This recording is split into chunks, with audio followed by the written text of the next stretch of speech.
السلام عليكم.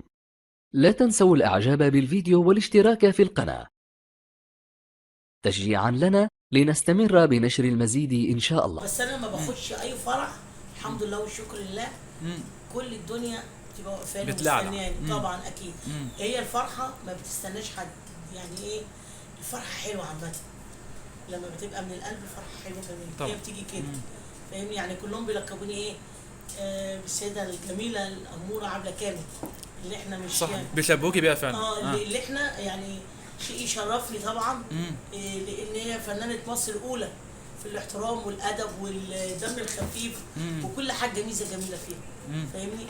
فحتى في السوق عندي والدنيا بحالها ممكن نعمل فرح فاهمني من غير حاجه. طب كلمينا عن، انت قلتي يعني في ناس كتيره بتشبهك فعلا بالفنانه عبله كامل. هل لو حد مثلا طلبك في مثلا اعمال فنيه، يعني مثلا تحلي محلها مثلا في اعمال فنيه، هل توافقي؟ عامة لو طلبوني في اعمال فنيه اوافق، امم.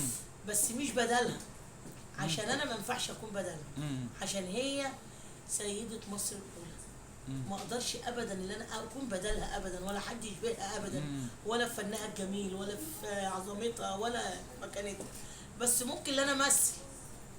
فاهمني؟ معلش. مش معترض على التمثيل، هتمثلي عادي في اي حاجه؟ امثل طبعا. بس انا يعني مش بديل فنتها الجميله عامله كامل طبعا، لان هي قمه وحاجه كبيره. وانا من الناس اللي انا بحبها قوي على فكره، وانا بحبها وبعشقها عشان دي بحبها.